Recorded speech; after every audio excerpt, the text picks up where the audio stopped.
The two train of thoughts were that because Patsy Ramsey could not be excluded as the author of the ransom note that was left in the home that day, she was poked or jabbed or something caused those injuries before she was actually suffocated. And my thought is that this is a toy readily available there in the home that may have possibly been involved with the infliction of those injuries.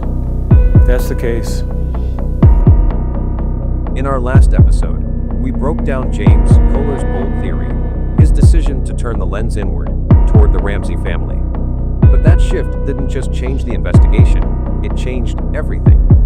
It sparked headlines, judgment, and years of public condemnation.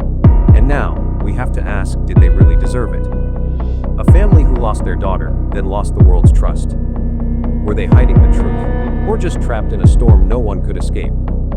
Let's keep going. Before we rush to judgment, before we turn the Ramsays into characters in a theory, we need to pause and acknowledge something raw, something human. John Ramsay didn't just lose to JonBenét. He had already buried a daughter once before. Beth, his eldest child from a previous marriage, died tragically in a car accident in 1992. She was 22. Bright, full of life, just stepping into adulthood. She left so suddenly, without warning, and no one was emotionally prepared for this loss. So many dreams still lingered in her heart, unfinished and unfulfilled. Everything feels like an unfinished dream, leaving behind a silence that nothing can fill. Fast forward 4 years. Now JonBenét, his youngest, is found lifeless in the basement of their own home. A pair of daughters, a double frail, separate losses woven into one father's life. This isn't evidence, but the grief that lives in the wall, behind the interviews. When Kolar turned the investigation inward, when the public turned suspicion into certainty, no one stopped to ask ye, what does it mean for a man to lose 2 daughters, one to tragedy, the other to violence, and still be expected to hold it together in front of the world? Whether you believe in their innocence or not, the Ramsays were living in the wreckage of unspeakable loss. And if we're going to talk about truth, we have to start there. Because grief doesn't always look like how we want it to. It doesn't perform on cue. Sometimes it hides, sometimes it stiffens, and sometimes it's mistaken for guilt. Before we look any further, we need to remember, this isn't just a crime story, it's a family story. And at the center of it is a father who's had to bury 2 daughters. That first heartbreak, it was just the opening act overture to a decades-long ordeal.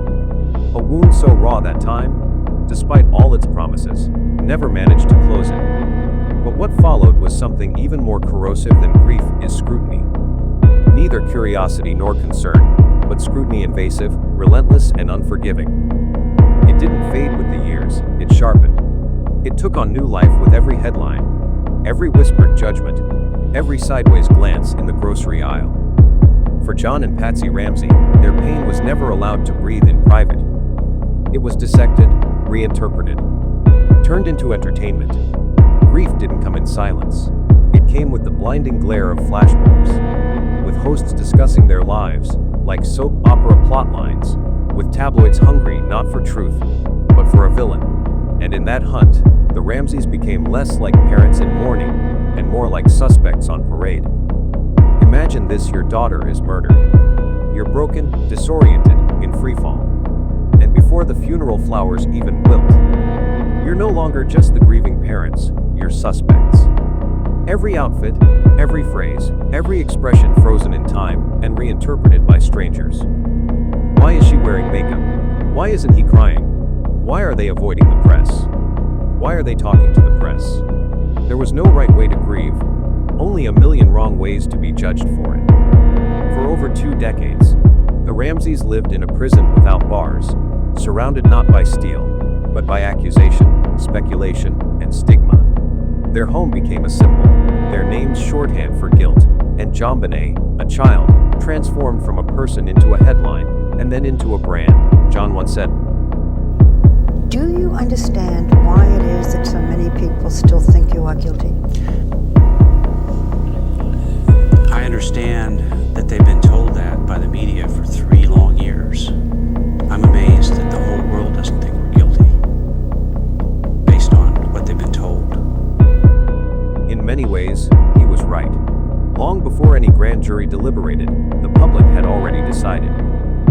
evidence, no matter how contradictory, could fully undo the collective certainty that had formed in the court of public opinion. So, when we talk about justice, we have to ask look like when a family isn't just navigating the loss of a child, but doing it under siege, year after year, decade after decade. And if they were innocent, truly innocent, what do we call that kind of damage?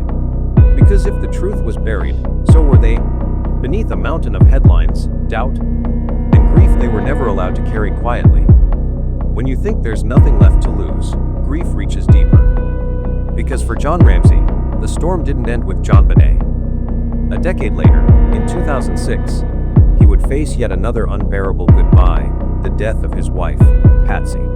Cancer took her, but by then, so much of her had already been bended by years of suspicion, whispers, and emotional exhaustion.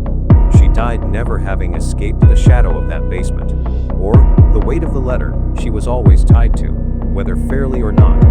For all the theories, for all the forensic charts and timelines, we often forget this. Patsy was a mother who found her daughter missing on the morning after Christmas. A woman who, whether innocent or not, spent the last tenth of her life watching the world debate her identity more than her pain. Her funeral didn't lead the evening news. Her obituary didn't undo the narrative.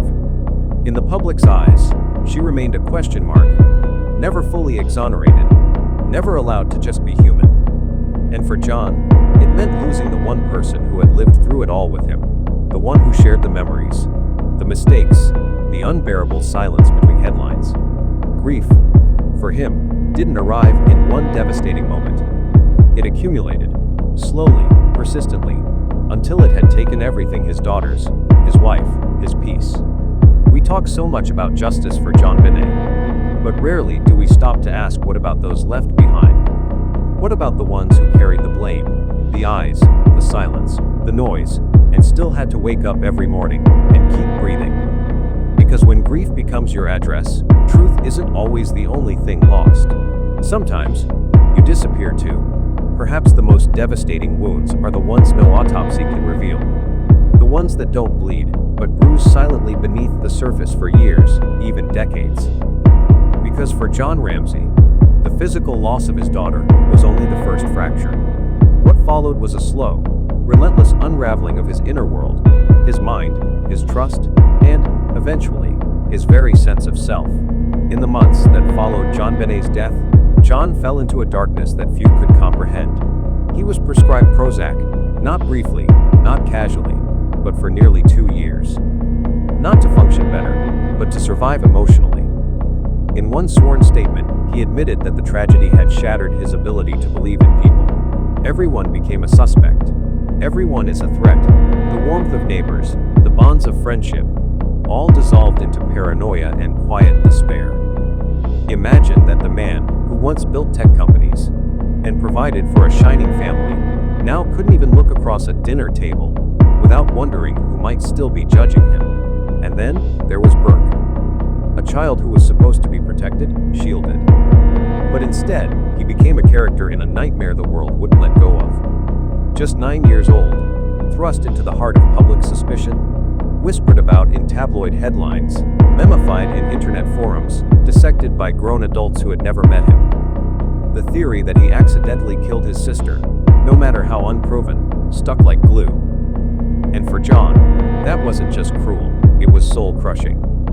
Because now, he wasn't just grieving JonBenét, he was watching his only remaining child live in the long shadow of a crime neither of them could outrun. And even when the family was publicly exonerated in 2008, even when DNA evidence pointed elsewhere, the damage was already done. The name Ramsay had become shorthand for suspicion.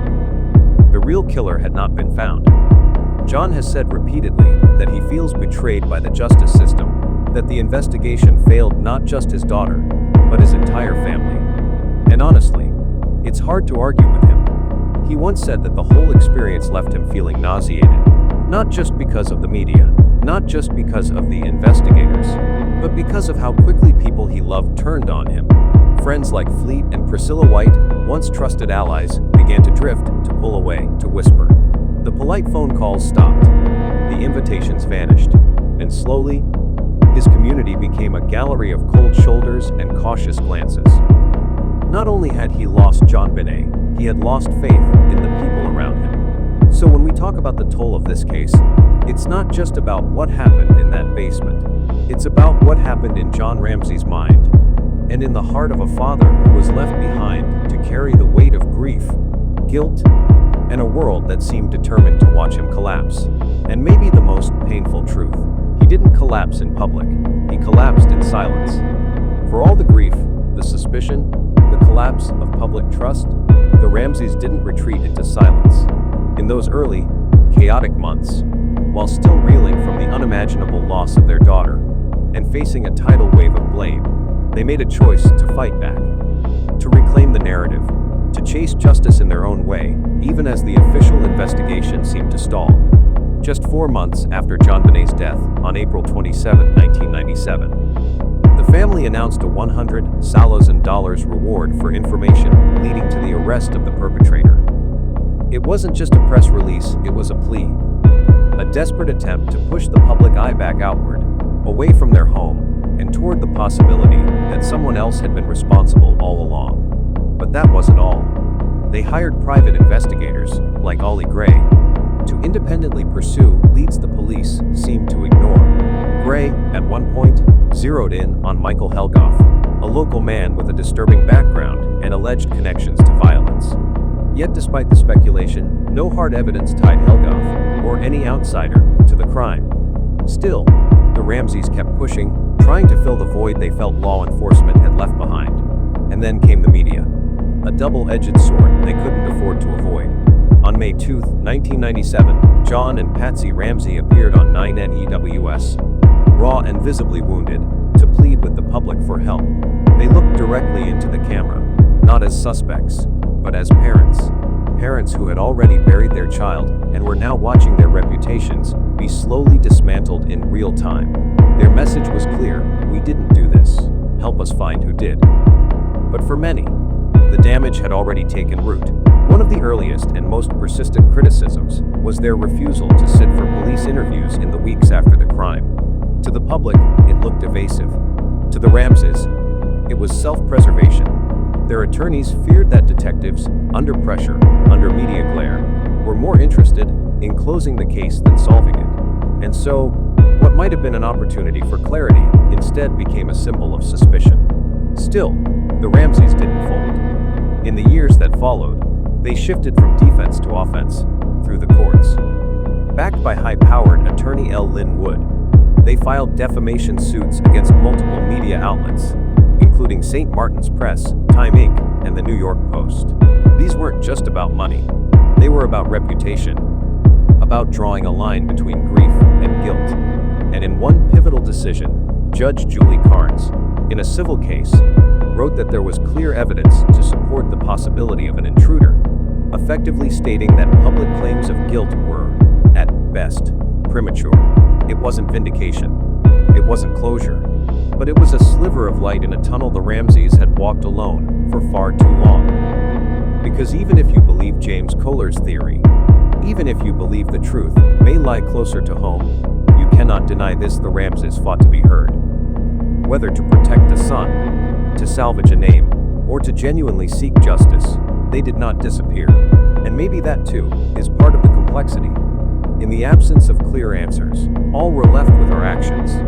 And the Ramsays, right or wrong, acted relentlessly, publicly, desperately. And that tells us something. Maybe not everything, but something we shouldn't ignore.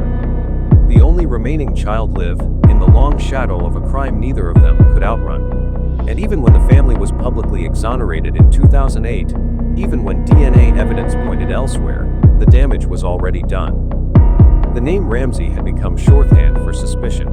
The real killer had not been found. John has said repeatedly that he feels betrayed by the justice system, that the investigation failed not just his daughter, but his entire family. And honestly, it's hard to argue with him. He once said that the whole experience left him feeling nauseated, not just because of the media, not just because of the investigators, but because of how quickly people he loved turned on him. friends like Fleet and Priscilla White, once trusted allies, began to drift, to pull away, to whisper. The polite phone calls stopped, the invitations vanished, and slowly, his community became a gallery of cold shoulders and cautious glances. Not only had he lost JonBenét, he had lost faith in the people around him. So, when we talk about the toll of this case, it's not just about what happened in that basement. It's about what happened in John Ramsay's mind, and in the heart of a father who was left behind to carry the weight of grief, guilt, and a world that seemed determined to watch him collapse. And maybe the most painful truth, he didn't collapse in public, he collapsed in silence. As the years stretch far beyond that winter morning in 1996, one question lingers quietly behind everything. Why does John Ramsay still care? Why, at 81 years old, does a man who has lost 2 daughters, a wife, a home, and a name, still show up? Still speak out? Still carry the weight? The answer, surprisingly, isn't revenge. It isn't even justice in the way most of us imagine it. For John, the pursuit of truth has evolved.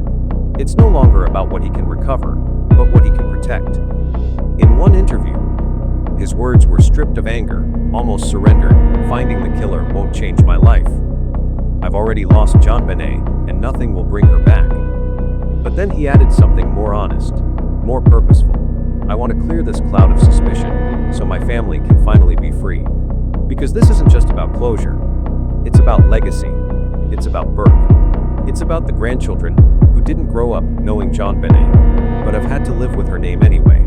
And this is what makes John Ramsay's persistence so remarkable. He could have disappeared. He had every reason to. He buried Beth in 1992, lost Patsy in 2006, and lived through decades of being called everything from a killer to a liar. And yet, he still shows up. He remarried in 2011, rebuilt parts of his life in Charlevoix, Michigan, but he never rebuilt the wall between himself and the cause. He refused to turn away, while John carried his grief with quiet endurance. There was another figure who bore it differently, Patsy Ramsey. For every spotlight pointed at the family, she stood at its center.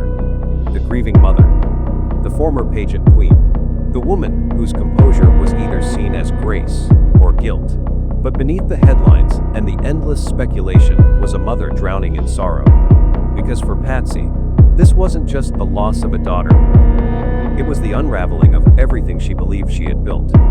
And now, let's step into her pain, the kind that doesn't get parsed in autopsy reports, but in the spaces between silence, performance, and the unbearable weight of being misunderstood.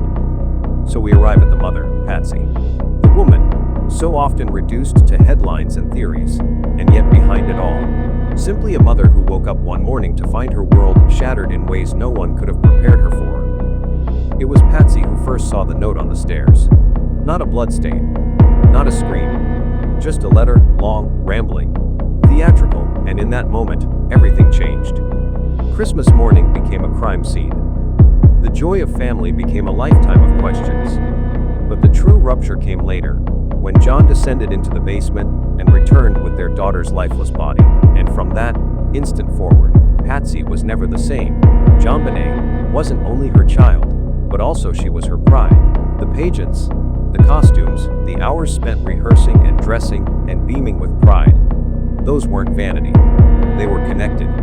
They were how Patsy, a former Miss West Virginia herself, bonded with her daughter. But after JonBenét's death, that bond was no longer celebrated. It became a weapon, used against her, blamed for the tragedy, dissected as a motive. And the guilt, it burrowed deep. Whether spoken aloud or simmering in silence, Patsy carried the unrelenting ache of what if. What if I'd stayed up later? What if I'd locked that door twice? What if all this was somehow my fault? She said it herself in interviews, not because she believed the pageants killed her daughter, but because she couldn't stop replaying the loop, the gut-level, soul-crushing fear that maybe, just maybe, she could have done more. And that's the cruel truth about grief. It doesn't ask for logic, it just demands your peace. And through it all, there were the memories, the way JonBenét lit up a stage, the way she clung to Patsy before a performance, the sound of her voice echoing in the hallways. Gone, all of it. Patsy didn't just lose a child, she lost her reflection. her rhythm, her reason for putting on makeup in the morning. So, before we assign roles or motives or titles, let's remember this scene. Patsy Ramsey buried her 6-year-old daughter and then had to wake up the next day and defend herself for loving that child too much, too publicly, too proudly, and in that quiet, unbearable paradox, lived the rest of her life. While the loss of JonBenét may have broken Patsy's heart, it was public suspicion that broke her spirit. Because from the very first day, long before there were autopsy reports or forensic timelines, there was already a narrative, and at the center of it stood a mother in full makeup, trembling, polished, and suddenly cast as the villain, not the victim. The note. That strange, winding ransom letter, written with pen and pad from her own home, filled with dramatic phrasing and odd familiarity. When handwriting analysts were called in, none could definitively say it was hers. But the damage didn't wait for confirmation. Whispers turned to headlines. And slowly, the court of public opinion delivered a sentence. Guilt by optics. Patsy found herself living under a microscope, where grief was misread as performance, and every tear was either too much or not enough. Television specials dissected her facial expressions. Pundits painted her as calculating, cold, overbearing. 48 hours. The case of JonBenét Ramsey. Tabloid covers labeled her mother or murderer. And for what? For dressing her daughter up for pageants. For smiling too wide in old photos.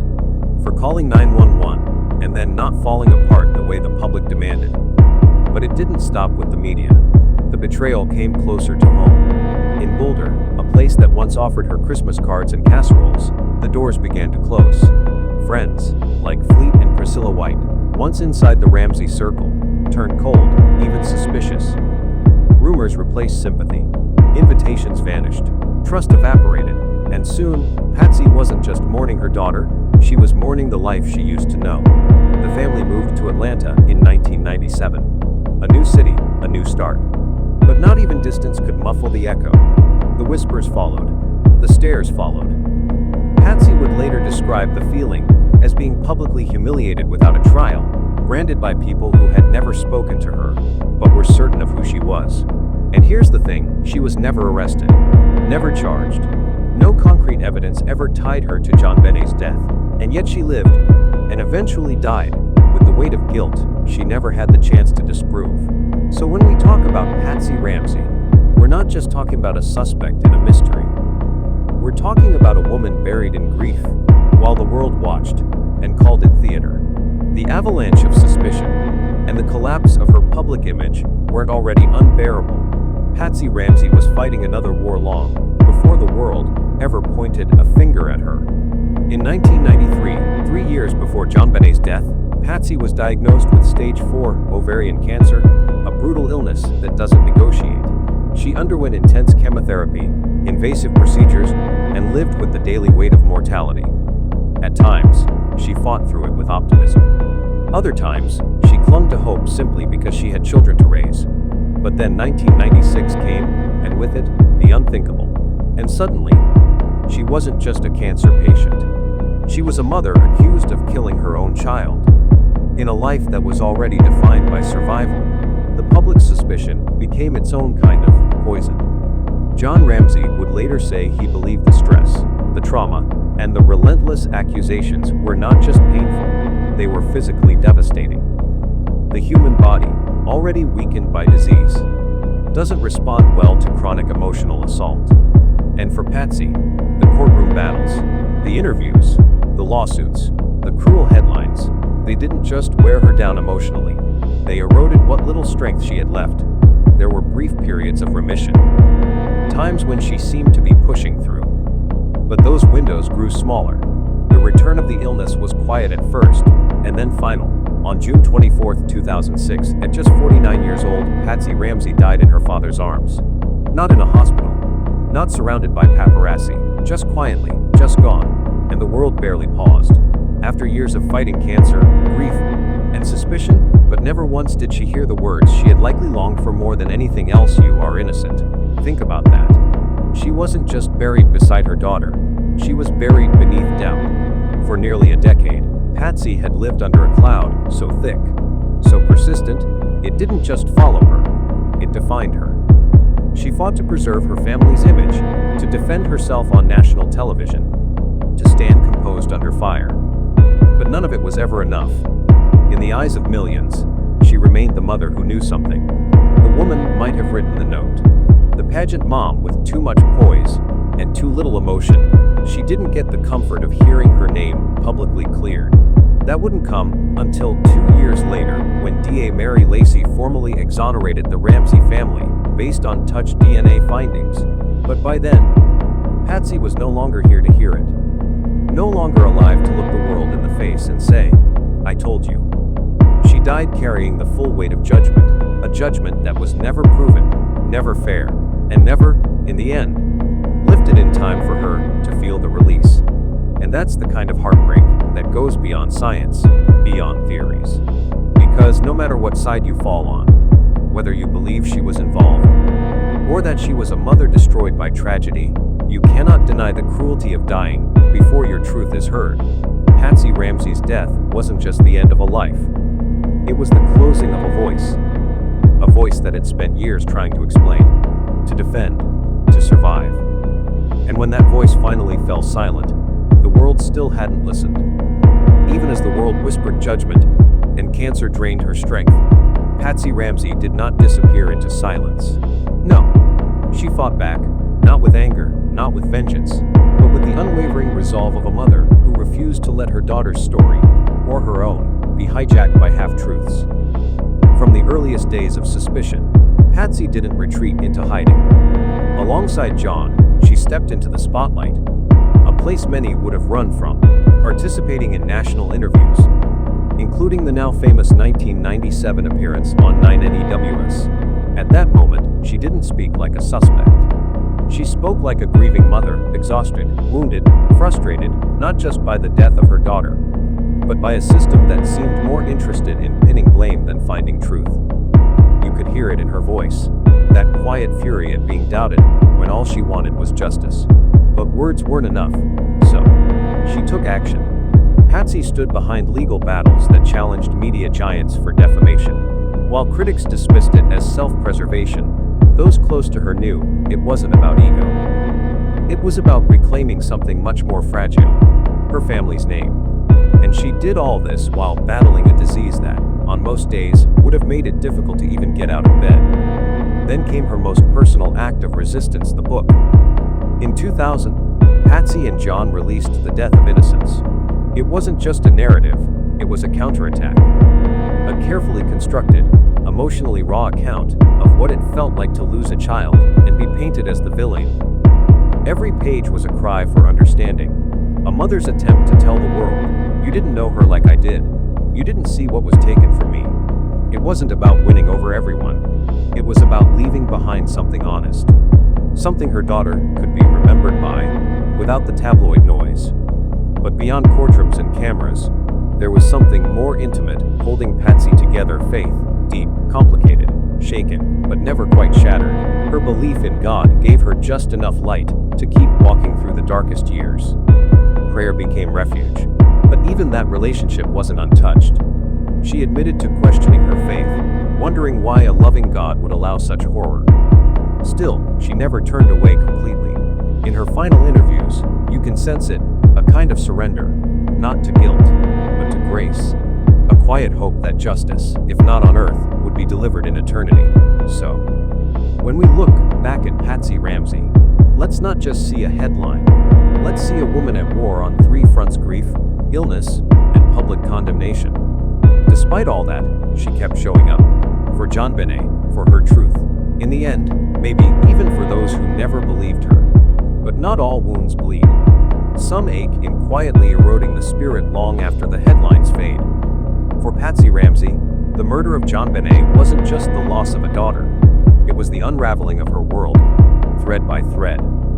One of the deepest cuts came not from strangers, but from watching her surviving child become a suspect. Burke Ramsey, just 9 years old, barely old enough to process the concept of death, was thrust into a media frenzy that speculated on whether he could have caused his sister's fatal injury in a moment of childhood rage. These weren't just theories. They were accusations disguised as curiosity. And for Patsy, There was nothing more gut-wrenching than watching her boy, already broken with grief, be portrayed as a killer. She fought these allegations not just with words, but with a mother's fury. In interviews, in courtrooms, even in quiet off-camera moments, she never wavered in her defense of Burke. Because for her, losing one child was unbearable, but watching the other be dismantled by suspicion was a slow, daily torture. Then there was her loss of faith in justice itself. Patsy had once believed that the system worked, that if you cooperated, if you told the truth, the police would protect, not prosecute. But Boulder shattered that belief. Instead of expanding the scope of the investigation, authorities zeroed in on the family, often ignoring viable leads, dismissing outside suspects, and turning a deaf ear to Ramsay's pleas. This betrayal, this sense that those tasked with finding JonBenét's killer had chosen to treat her as the enemy, left Patsy reeling. It wasn't just a legal failure, it was a moral one, and it deepened the fracture between her and the world she once trusted. And then came the isolation. Even with John beside her, Patsy often stood alone in the court of public opinion. She wasn't just a grieving mother. She became a character, shaped by media caricature: the pageant mom, the cold manipulator, the woman with secrets. Her femininity was scrutinized, her ambition demonized, her grief dissected. In interviews, you could see it, the exhaustion behind the eyes, the barely contained rage beneath her calm. She wasn't just fighting cancer. She was fighting for the right to be human, in a world that had turned her into a headline. These were the other wounds Patsy carried, invisible, but no less devastating. They didn't come from the basement. They came from the aftermath. And in the echo of those years, you begin to understand, this wasn't just the story of a murdered child. It was the slow, relentless dismantling of a woman who once believed the world was safe. The nightmare of the 9-year-old child. Patsy was carrying the unbearable weight of losing a daughter and defending her innocence. Another figure in the family's orbit, quiet, withdrawn, and just a child at the time, was about to face a different kind of storm. Burke Ramsey. Let's be honest, no child should ever have to grow up with the weight of suspicion hanging over their head. Yet that's exactly what Burke Ramsey did before he even reached his teenage years. From the moment whispers turned into headlines, Burke was no longer just the surviving son, but he became a focal point of one of America's most haunting questions. Was he, as some theorists proposed, the accidental cause behind his sister's death? James Kolar's foreign faction dared to open that door, pointing to subtle behavioral clues, the presence of undisturbed pineapple, and a flashlight left conspicuously on the kitchen counter. Though never backed by direct forensic evidence, and long after a 2008 DUNA exclusion officially cleared the Ramsey family, this theory clung to Burke like static on a winter sweater. And then came the media. Shows like the case of JonBenét Ramsay didn't just revisit old wounds, they reignited them, with psychological analyses of a 9-year-old child delivered in prime time. The narrative painted Burke as cold, detached, even strange, based on a handful of interview clips from decades ago. But here's the thing: trauma doesn't follow a script. Experts in child psychology have long explained that children respond to loss and fear in unpredictable ways, often shutting down or displaying what adults misinterpret as indifference. Still, the damage was done. The boy once photographed smiling beside his little sister in pageant portraits was now the subject of suspicion, ridicule, and endless online speculation. And let's not forget the cruel isolation. Moving to Atlanta might have offered geographical distance from the crime scene, but it couldn't shield him from the long reach of public judgment. Peers distanced themselves. Friends became cautious. Even former family acquaintances, like Fleet and Priscilla White, voiced suspicions that only deepened the social exile. Burke didn't just lose a sister, he lost a childhood untouched by accusation. And if silence was his shield, it also became his prison.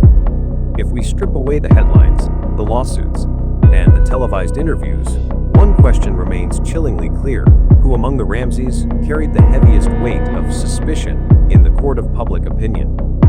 Surprisingly, it wasn't John, the patriarch, whose discovery of JonBenét's body should have raised more flags than it did.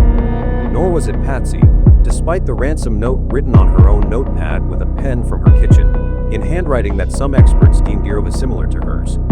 No, over time, the loudest and cruelest finger pointing landed not on the adults, but on a child. Burke Ramsey. Imagine that.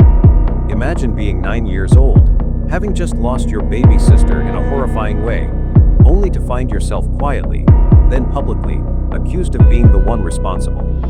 As John and Patsy stood before cameras, fielding interviews and fighting lawsuits, Burke mostly remained out of sight. But behind the scenes, and later, all across the internet, his name became the nucleus of the most disturbing theory of all, that he might have struck his sister in a moment of childish rage, and that his parents covered it up. What makes this even more devastating is how those accusations evolved. As a child, he was questioned, sometimes with alarming intensity. But as he grew older, the world didn't let him forget. By the time he appeared on Drudger, Phil in 2016, now a man of 29, trying to reclaim his identity and put decades of silence to rest, he was met not with compassion, but with more scrutiny. People dissected his expressions, his nervous smile, his voice, his posture. Was that a smirk? Was he too calm? Too composed? It was as if nothing he could say or do would ever be enough to erase what people wanted to believe. And that's the tragedy within the tragedy. Burke was never charged. The DNA didn't match him. He was, by all legal and scientific accounts, innocent. And yet, in the public consciousness, he became a suspect whose trial was held on talk shows, comment threads, and YouTube documentaries. Unlike John or Patsy, who had platforms, legal teams, and moments to defend themselves, Burke was left to carry the shadow. Quietly. Endlessly. Alone. So, what happens to a child who spends nearly 3 decades living under a cloud of whispered accusations? Not in a courtroom, not in front of a jury, but in the unforgiving eyes of a society that never truly let go.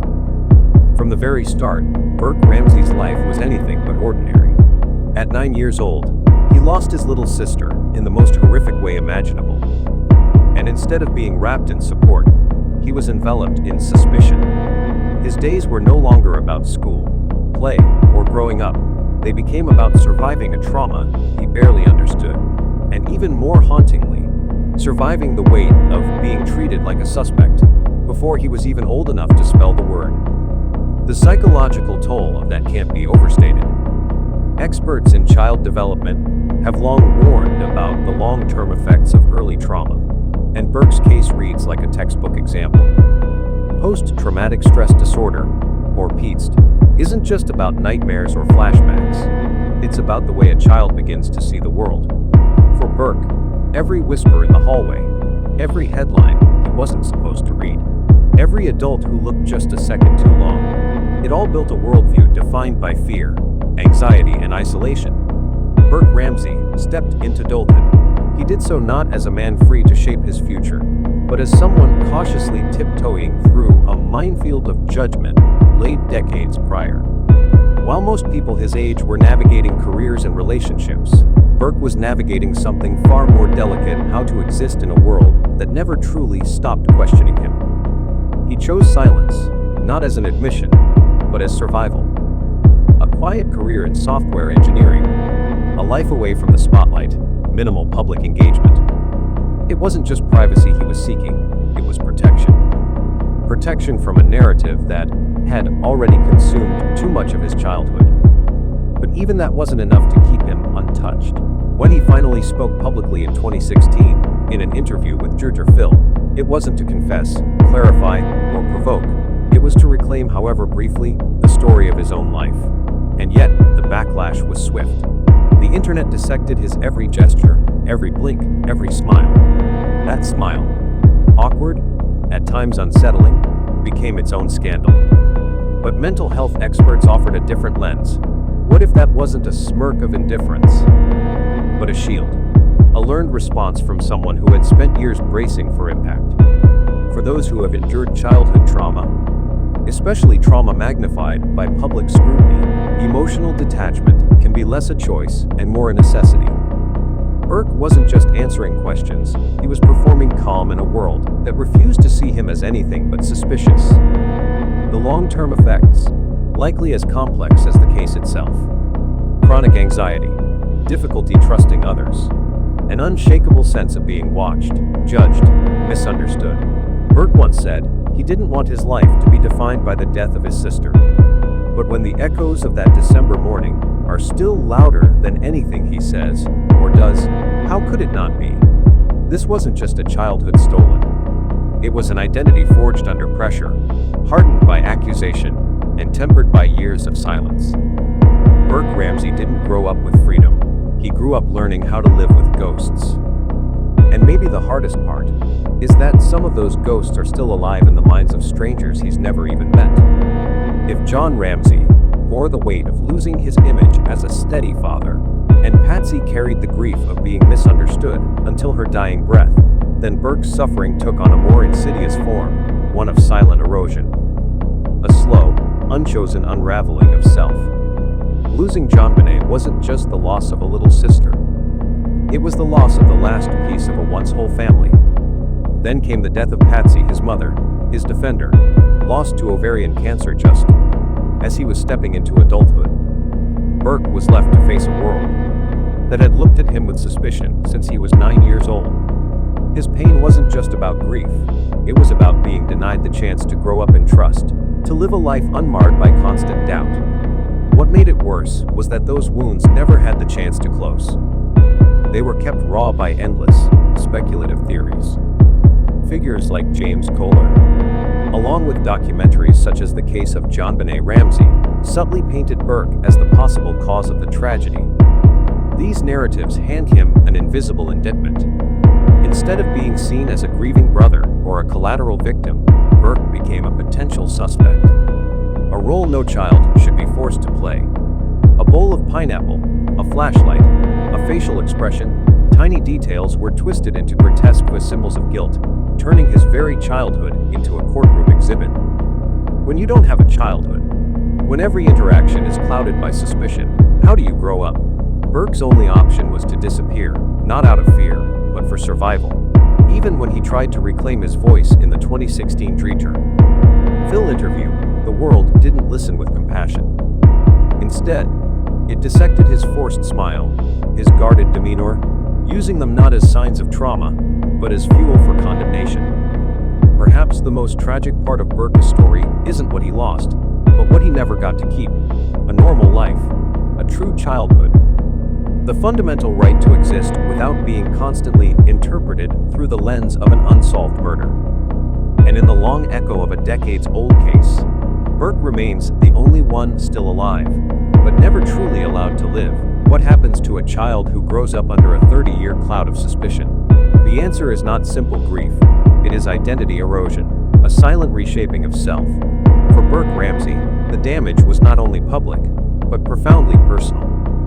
Being branded, subtly or overtly, as a possible suspect since the age of 9 robs a child of more than innocence. It chips away at the belief that he is worthy of trust, of connection, of normalcy. Over the decades, Burke's retreat from the public eye was not an act of guilt, but of survival. When the world reads your silence as proof, and your words as manipulation, what remains safe is solitude. And in that solitude, one grows up hesitant to reach out. Hesitant to believe that any relationship could be untainted by doubt. The cost isn't just social, it's existential. Because when your very name becomes synonymous with a tragedy you didn't cause, the world doesn't just mislabel you, it steals your right to define yourself. Burke may have become a software engineer, built a quiet life, and stayed away from the chaos. But even those accomplishments exist in the shadows of a legacy, not of his making. That he functions at all is a testament to resilience. But beneath that, we must acknowledge the deeper truth. No child should have to recover from a narrative the world wrote before he had the words to defend himself.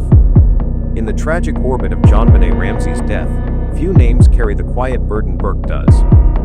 Not because he was loud, or defiant, or even present in the chaos that unfolded, but because silence, in his case, became a sentence. While Patsy bore the brunt of media assaults, and John faced scrutiny for his actions that morning. Burke lived through something far more insidious: the slow, corrosive effect of whispered doubt. He wasn't the most vilified. He was the most haunted. The accusations weren't shouted, they were implied, repeated in theories, cemented in headlines, echoed by strangers who never met him. And yet, what made his story so cruel was how little room he was ever given to be simply a grieving child. The weight of speculation, especially that of accidental guilt, forced him into exile from the world that should have nurtured him. He lost a sister, yes, but he also lost himself. His childhood wasn't stolen by violence, but by narrative, by myth, by a society desperate for closure, willing to assign blame to a boy still learning fractions. And yet, here he is. Quiet, working, enduring. It doesn't erase the trauma, but it reframes the conversation. Perhaps Burke Ramsey is not a mystery to be solved, but a survivor to be understood. Failure of legal and media. As the years rolled forward, what became increasingly clear was that this wasn't just a story about grief. It was a story about justice, and the many ways it can be distorted. The justice system, in theory, is built to protect the innocent and pursue the guilty. But in the case of the Ramseys, particularly Burke, that line became dangerously blurred. Law enforcement hesitated. The district attorney's office fragmented. And, instead of clarity, there was chaos. With no indictment, no trial, and no definitive closure, the court of public opinion stepped in, and it was ruthless. The media didn't just report on Burke. His mannerisms, his voice, his childhood artwork, all became fodder for analysis. And when the facts ran dry, speculation became entertainment. Entire documentaries were built on what-ifs, and a young boy was painted as a symbol of suspicion rather than shielded as a surviving sibling. The legal system may have ultimately declared the Ramsey family exonerated, but for Burke, the damage had already been done. In a world where perception often outweighs due process, the real question is this: how do you defend yourself when you were never formally charged, but always quietly condemned? No wound cut deeper than the one inflicted not by the killer, but by the very system designed to seek justice. From the first chaotic hours at the Ramsey home, when crime scene protocol collapsed under pressure, and the house became a revolving door of friends, officers, and onlookers, the investigation was marked not by precision, but by confusion. The Boulder Police Department, unprepared for a homicide of this magnitude, failed to secure evidence, compromised key areas, and all but handed the defense a textbook on reasonable doubt. John's instinctive decision to carry JonBenét's body upstairs, a moment of raw paternal anguish, was tragically interpreted as obstruction. And worse, the tunnel vision came early.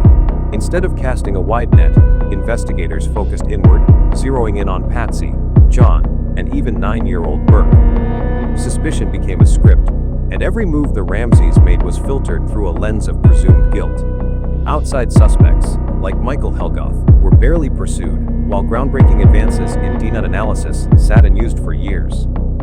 Even when exoneration came in 2008, on the strength of touch DNA that cleared all 3 Ramseys, it arrived too late for Patsy, who died without ever hearing the words "officially innocent." And for John, that vindication rang hollow in a world that had long made up its mind. Still, he pressed forward, not just for closure, but to mend a system that had failed his family. His support of the homicide victims' families' rights act speaks volumes, not only as a father seeking justice, but as a citizen demanding accountability. The question lingers: how many more families have suffered in silence because a broken system chose assumption over evidence? The legal system bruised their faith in due process. The media shattered what little peace the Ramseys had left. This wasn't merely coverage, it was consumption. The press devoured every fragment of their private lives, reassembling them into a grotesque public spectacle. From glossy tabloids to primetime specials, JonBenét's tragedy became entertainment currency, sold in headlines and dissected with clinical cruelty.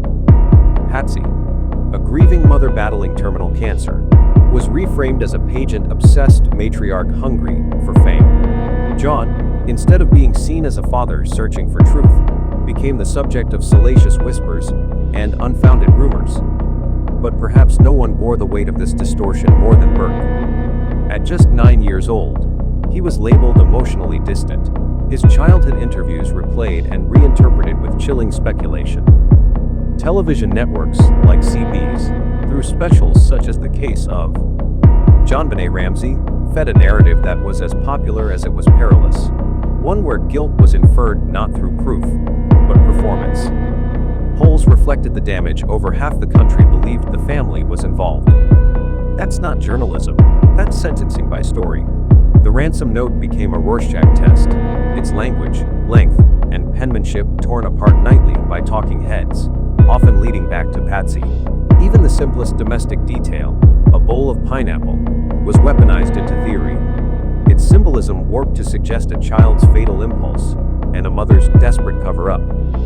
In that relentless cycle of scrutiny and suggestion, the Ramsays weren't just mourners, they were caricatures trapped in a crime saga with no end credits. But in the face of sensationalism, the Ramsays didn't just retreat, they retaliated. Led by attorney Lynn Wood, the family turned to the courts, not to rewrite history, but to reclaim dignity. St. Martin's Press, the New York Post, and eventually CB's all found themselves facing defamation lawsuits, not for reporting facts, but for endorsing narratives that vilified a grieving family. In 2016, Burke Ramsey, now an adult burdened by decades of public suspicion, took legal action against CB's for their docu-series that strongly implied he killed his sister. The case was settled for an undisclosed sum, and though it offered a degree of vindication, the damage to Burke's name had long since metastasized. Still, something began to shift. In 2024, nearly 3 decades after JonBenét's death, a new Netflix documentary, Cold Case, Who Killed JonBenét Ramsay, refocused the lens, not on tabloid tropes, but on systemic failures. It highlighted police missteps, questioned ignored suspects, and reignited public interest not in guilt, but in justice. More than 100 new tips flowed into the Boulder Police Department, a surge of public engagement the case hadn't seen in years. For John Ramsay, this wasn't closure, but it was momentum. It proved that when wielded responsibly, the media could be more than a weapon. It could be a mirror, a searchlight, a second chance at truth. When a system meant to protect you begins to chip away at your identity, and a press corps meant to inform becomes a weaponized force of judgment, what is left of the truth? For the Ramsay family, the answer was very little. From the earliest moments, after JonBenét's body was discovered, law enforcement failed them, not just with procedural missteps or clumsy handling of the crime scene, but with an attitude of assumption. The Boulder police didn't just chase justice, they decided it. And in doing so, they redirected the full weight of the investigation inward, onto a family already paralyzed by grief. Burke became a suspect before puberty. Patsy carried the stigma of a guilty mother to her grave, and John, once a man of stature, watched his name become a synonym for suspicion. Yet in this legal chaos, glimmers of institutional course correction emerged. The 2008 exoneration, rooted in Touch DNA, finally put to rest the lingering accusations, at least on paper. And legislative pushes like the Homicide Victims' Families Rights Act gave families like the Ramsays new tools, albeit long overdue, to demand transparency in cold case investigations. But while laws eventually adjusted, the delay cost too much.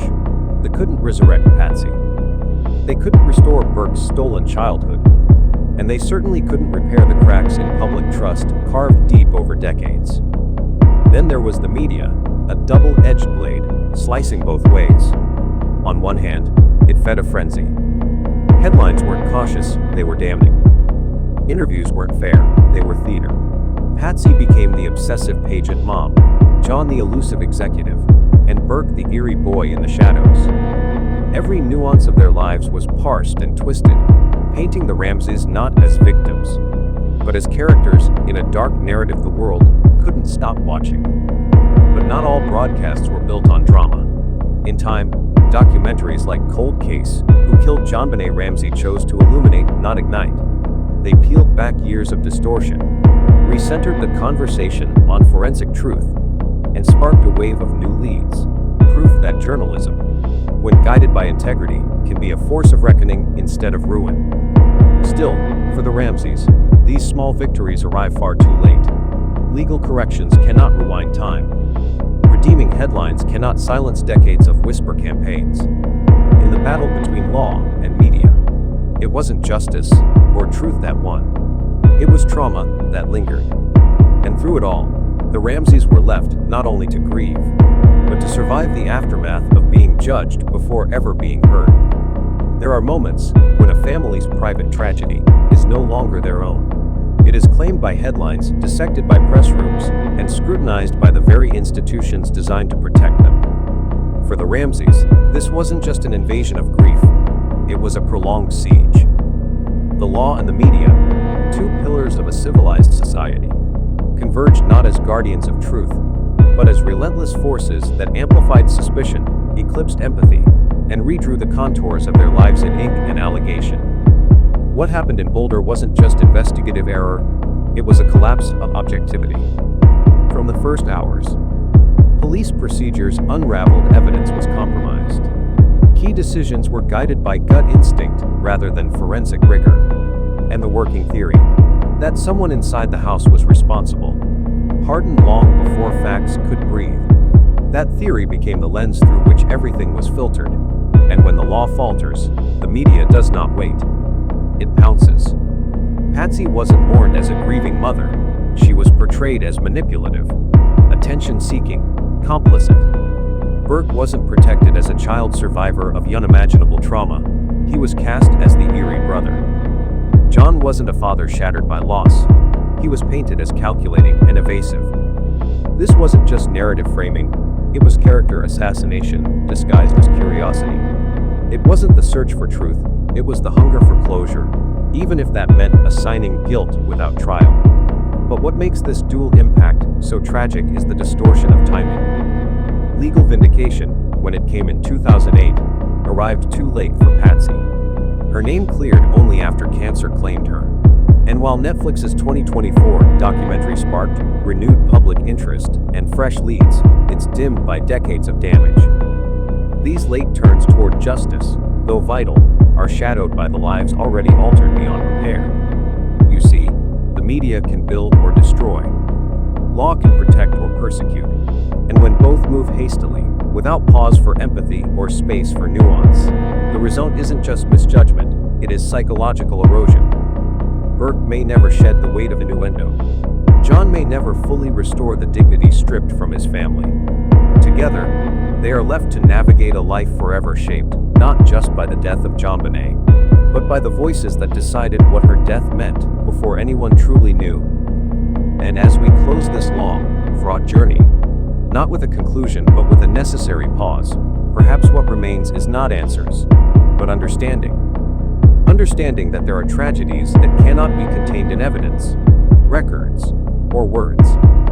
The Ramseys are not simply points in an investigative scheme. They are symbols of what happens when the law loses its way and the media loses control. For nearly 3 decades, they have had to live not only with the painful memory of JonBenét, but also through the suspicious stares, the whispers behind their backs, each unverified article, and each theory repeated like an implicit sentence. Patsy died in torment, John bore the burden of responsibility for the survivors, and Burke grew up a silent witness in a world that never really listened to him. But in the end, the question is no longer who killed JonBenét, but rather how have we, as a society, treated the rest of us. It's time, instead of seeing them as characters in a sensational documentary, we learn to see them as human beings, wounded, but still standing. Because sometimes, justice doesn't come from a courtroom, but from the fairness of how we remember each other. I am your storyteller. Thank you for listening. And if this story touches you in any way, please leave a thought, a question, or simply a nod of understanding. Because sometimes, all it takes is one person who understands to sue the world that once didn't.